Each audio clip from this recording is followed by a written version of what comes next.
One of the nicest guys in all of rock who I've met and really enjoyed his conversation.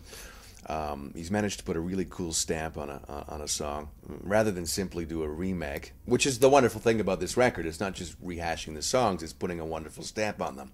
Some people know him as Gwen Stefani's husband. We know him as the wonderful man Gavin Rossdale. Bang a Gong, to me, is one that really takes it to a place that I wouldn't have expected. Tell us how you put that together with Gavin. Well, it's funny because that is the most normal and natural song to do for a Santana because it sounds like a wahida. As soon as I heard the groove, because I went into the studio and I heard the song, I said, okay, play the song. Because I remember hearing the song always like that, which means, or like that. It means that I'm walking in the streets eating Eggplant Hero in Queens and never heard the song. Most of the songs that I play, I never heard them full on except for maybe Sunshine of Your Love because I heard it so much. All of the other songs I heard them like that, even Whole Lot of Love. I always heard them from the left or from the right, okay. Never really full on front. And so to hear the song full on front, Bang a Gong, and have my band, I said to the drummer, let's try this. To the bass player, let's try that. Let's do this. And all of a sudden, I says, we were like 30 seconds into it. I says, oh yeah, this is it, man. This is gonna make women like smooth. It's gonna make the woman say, honey, I'll talk to you later. I can't deal with you right now. This is my song, And to me, Bang a Gong has that to me would be the second single.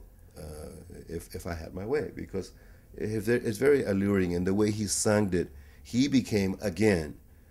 When he did it here live, he started dancing in a very natural way, like a shaman. When he started doing this thing, and I was like, damn, this kid's like Jim Morrison and Johnny Hooker and Monk, and there's three people who dance like that: Jim Morrison, Thelonious Monk, and Bob Marley. They dance like they're possessed. If you ever get a chance, put them all in YouTube. Trust me, put them all three together in the same video. They move the same way. And now Gavin, so it's beautiful to watch a person be enthralled into it. You've mentioned in many regards the drums, the percussion, and it's meant so much to the sound of Santana all these years. It still means so much on this record. Now, here's a drummer with pedigree. Talk about. And there's a new band, so this is a drummer that people maybe don't know his name, but his playing is fantastic. Oh, you mean Dennis Chambers? Yeah. Oh, man. Well, he's, it's really something to be alive in this planet at this particular moment and say he is one of the top 3 in the world. There's Jack the Jeanette, and there's in the top 10. I put Cindy there in the top 3 because she's a female. But anyway, with Dennis, I answered and I said, Dennis, would you be so gracious to check out how the sound, and because drums can be very thematic and melodic as well. For example, I says, would you be so gracious to check out the intro for Going to a Go-Go with Smokey Robinson, and it goes like this. Goom gang goom goom gang goom goom back goom goom back goom goom goom goom goom goom goom back goom goom back goom goom goom gang back goom goom going to a go go go da da da. So before you hear the song, you hear the drums already. Gang get the go. I says, grab that, man. Just grab that. No. Don't change it. Stay with it. It's almost like looping it. Make a loop out of that. Don't change it. Right there. Right there. Keep it right there. Now put the song. Don't down. The Fortunate Son. Man, it worked. So to me, I'm into making the bed. So once you make the bed with the drums, and you put the lyrics, the song in the field, people say, oh yeah, it sounds different. It feels different. We took a little bit of the hillbilly out, yeah, and we put the Smokey Robinson. Universal drum dancing. Now you can play the song in Malaysia, where all those strip joints in Bangkok, Got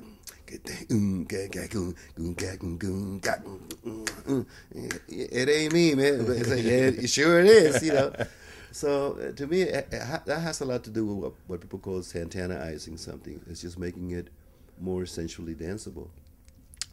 This next song, more than any on the album, brings together two of the heavyweights, the gods. Cocker does Hendrix, and it's good. Wow. Tell us more about Little Wing. It's crazy good. You know, this is one of the reasons why I was hesitant to do this CD, man.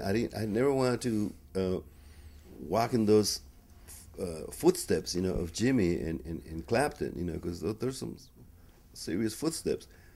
And we had our choice.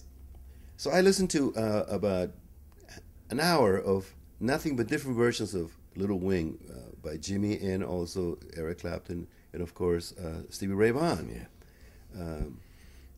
And at first, India Arie was supposed to do the song, but she chose the other one. So who do we get to sing? Joe Cocker. Oh man, let's ask Joe Cocker. And the way he sung it, man, I mean, he is by far, you know, my living, alive male singer. My other singer who's not here is Marvin Gaye, you know. But anyway, the way Joe Cocker, I told him, you're incapable to fake. You're incapable to make anything less than genuine, true, and honest. And he just became like a little child, man. He was like, he says, can you believe we're doing this in '67? And I says, Joe, we used to be charcoal, and now we're diamonds. And he just laughed, you know. And he says, when I first heard the lyrics, and I saw the lyrics, butterflies and zebras, I said, uh-oh, here we go again. You know, it's like, you know, he thought we were going to go back into that era where we were like all so high we didn't know where the hell we were, you know. So I love to do something with Joe, you know, and a whole tour with him and just pick up songs. There's a few people who I like to do a whole album with, you know, that's India Arie and Joe Cocker, and really select songs. Stevie Winwood as well, but I don't want to play no Joe Cocker songs and no Santana songs or Stevie Winwood songs. I want to go into Bob Marley, obscure Bob Marley, and obscure Marvin Gaye, you know, because I think it would be more welcome than just doing the same thing all over again, you know. I'm going to get to one more song, but since we're talking about Jimi and the song you did, Little Wing, we're coming up to 40 years, and I'm going to do a special on Jimi and kind of retrace the last, you know, his studio opened finally, and he never really got to spend a lot of time in it. He was off to England and subsequently died, as you know. What would you... I mean, it's hard to sum up a man of that great wealth of music and soul in a sentence, but I want to include you in the show. Talk about Jimi. Oh, thank you. I'm very grateful. Thank you for asking me. I think if he was alive today, he would be definitely exploring the same territory that Sonny Chirac was exploring, which is like Tony Williams, Sonny Chirac, and John Coltrane. I know he would dwell in the catalog of songs, you know, because we all know that he came a lot from Curtis Mayfield. You can just tell it in the way he plays guitar. It's called the Van Dyke style. And I think that he was fascinated with Santana because, I mean, I could say with a straight face, when we came out, before we knew it, all of a sudden everybody has congas and timbales. Jimi Hendrix all of a sudden has congas too. Miles Davis, Sly Stone, the Rolling Stones. So we knew, you know, that something was up. I know he would be more interested also, like I am, with the African rhythms, you know, with Afro-Cuban or anything that has to do with colors of rhythm. Because he already had the first knowledge. He and Stevie Ray Vaughan, they owned it. You know, playing blues like Buddy Guy, they owned that. And they're never going to lose it. So it's not like you betray or you turn in your back. But I think that Jimi Hendrix would be a lot more invested if he was alive, like I am, into the things that I'm into, which is totally 90% to 99% African music, more Marvin Gaye, more Bob Marley, you know, a whole lot of celestial, cosmic, out of this world music. Sandra, Coltrane, Lee Perry, the crazy people, you know, Lee Perry, the Funkadelics, who else? Monk, you know, do do do do do do do do do do do do do do do, bam, you know, he began to what the square or the straight people used to call the far out stuff, you know, the beyond superlative stuff, you know, because it was his nature, like, you know, and we both are wired to not just be one trick pony, you know, and that's where he was going. He was going to like what he calls celestial sky church music, gospel music with some jazz and free form, you know. I can only imagine that where he would be if he had not left us. It's still, no matter what you call it, it's still earth music. You know, we're going to spend our imagination to play Alice Coltrane music or Sandra music or this music, but ultimately, it's still, you know, to me, I see no difference, man, playing Oh Danny Boy, Irish song, playing African Amazing Grace with, in fact, if you listen to, before I close, when you listen to Amazing Grace and you listen to Redemption song, it's the same song.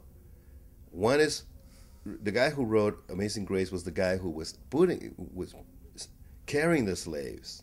He was a Scottish guy who was carrying the slaves, and Redemption song is the slaves that he was carrying, you know.